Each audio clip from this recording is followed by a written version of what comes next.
Coucou les amis, je vous retrouve avec le thème astral et les transits du moment, du thème astral du Liban. C'est un thème que je vous ai déjà proposé, j'ai déjà analysé ce thème plusieurs fois et au vu des événements qui se sont déroulés récemment, je voulais qu'on le regarde à nouveau ensemble.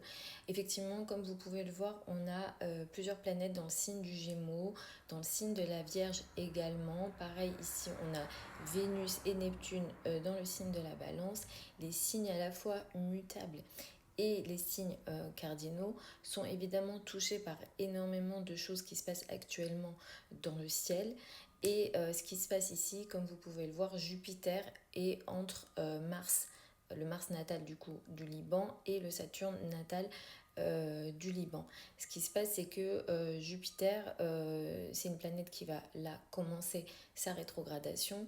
Jupiter rétrograde 4 mois et demi. Du coup, il va revenir là dans les mois qui arrivent sur le Mars natal qui, déjà dans le thème de naissance, fait un carré au Chiron natal du Liban et à la lune natale du Liban. Donc là, ça peut paraître un peu du charabia ce que je raconte, mais en gros, il y a des aspects compliqués, difficiles dans le thème qui vont être réactivés. La lune en astrologie politique symbolise le peuple. La lune ici est dans la maison 1 à côté de Chiron. De base, au niveau de la création de l'État d'Israël, donc moi les coordonnées que je prends qui sont publiques, on a une conjonction lune-Chiron. Ça, c'est pas idéal hein, dans les thèmes d'entreprise ou les thèmes de pays. Si on a la main, si on a la possibilité d'influencer la création de quelque chose, donc quelle que soit la chose en question, si on fait de l'astrologie financière, on va regarder pour les entreprises. Si on fait de l'astrologie politique, on va regarder pour les États, etc. On va éviter ce type d'aspect parce que ça va ici apporter une situation compliquée qui va être durable tout le long de l'existence de cette chose en question. Et là, il s'agit d'un pays. Donc la Lune à côté de Chiron, ça apporte une blessure de base pour le peuple du Liban. D'ailleurs, si on regarde l'histoire des Libanais, c'est un peuple qui a dû, par plusieurs guerres, hein, c'est pas la première guerre à laquelle ils font face, ils ont dû énormément partir. Il y a beaucoup plus de Libanais, si je ne dis pas de bêtises, il y a beaucoup plus de Libanais à l'étranger que de Libanais au Liban même.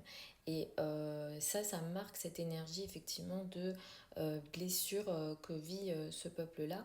Le carré à Mars, Mars c'est le thème, c'est la planète de la guerre et effectivement de toute façon ces planètes sont en haut donc ils sont connus un petit peu, on les connaît ou ils sont au centre de l'attention ou dans l'actualité en lien avec les guerres malheureusement qu'ils vivent.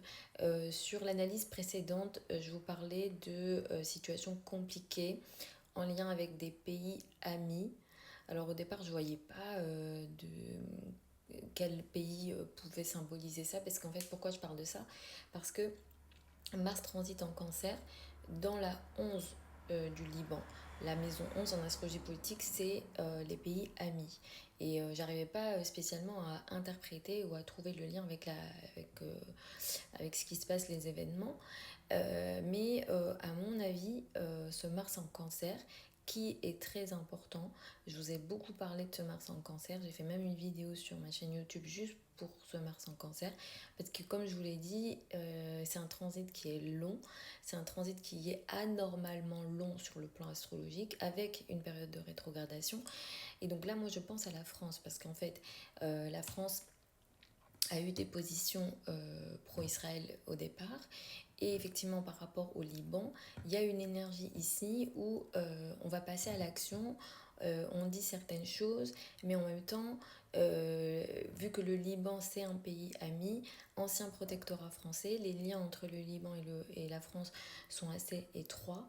Là, je pense que, alors je ne sais pas ce qui va se passer, mais très clairement, avec la rétrogradation de Mars dans la 11 cet hiver, je me demande si certaines actions de la France vont pas être remises en question. Donc là, c'est à ça que ça me fait penser. Et il y a le carré ici à Vénus, Vénus ici, qui symbolise la paix, qui symbolise les relations disons, diplomatique, qui symbolise ici plutôt, oui, les choses plutôt intéressantes et positives, qui en plus, Vénus est en domicile ici dans le signe de la Balance, mais là, il y a un carré. Donc, ça vient agresser quelque part cette paix potentielle. Est-ce que du côté des Libanais, ils sont mécontents? C'est à ça que moi, ça me fait penser. Le mois de mars 2025 va être un mois très important pour le peuple libanais parce que l'éclipse du 14 mars 2025 va avoir lieu à 23 degrés du signe de la Vierge et ça va se situer pile poil sur la lune natale du Liban. Donc les Libanais, malheureusement, pourront être à nouveau touchés par un événement compliqué au niveau de leur peuple. Donc évidemment, je ne le souhaite pas, mais là, à la fois, la lune natale va être touchée, qui elle-même prend une conjonction de Chiron, il y a le carré à Mars, il y a le carré à Saturne, et il y a de nouveau des difficultés potentielles au mois de mars 2025. Donc moi, me concernant, c'est sûr et certain que potentiellement, je peux oublier ce que je viens de dire là parce que je fais beaucoup d'analyses. Si je m'en souviens, je referai une autre vidéo, on en reparlera. Mais effectivement, voilà, c'est un petit peu l'analyse que j'ai pour le Liban et les prochains mois. Ça fait plusieurs semaines que je fais plusieurs vidéos, que ce soit pour le Liban ou pour d'autres pays, et où effectivement, je vous informe déjà depuis plusieurs semaines que on va vers une période qui fait diminuer les potentialités de paix, les potentialités de diplomatie et clairement on s'éloigne de la diplomatie. Donc cette énergie, elle nous vient de l'éclipse du 2 octobre 2024 dans le signe de la Balance. Je vous en ai parlé plusieurs fois et je pense que là vous pouvez le voir dans l'actualité directement. Ce n'est pas pour vous dire que j'ai raison ou que j'ai eu raison, etc. C'est vraiment pas pour ça. C'est pour vous montrer les liens qu'il y a entre l'astrologie et la réalité, entre guillemets, que nous vivons sur Terre.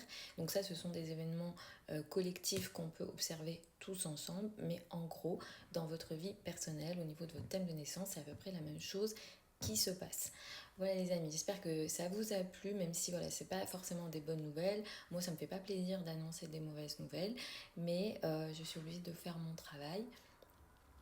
Voilà. Je peux pas non plus inventer des choses ou dire ce qu'on veut entendre. C'est pas le but de l'astrologie au départ. Je vous embrasse. Je vous retrouve lors d'une prochaine vidéo. Vous avez plein de liens au niveau de mon profil si vous souhaitez une consultation privée avec moi, sachant que les délais de consultation sont de 2 semaines actuellement. Parfois, j'arrive à avoir des créneaux avant, donc écrivez-moi quand même parce que je peux parfois vous trouver une place.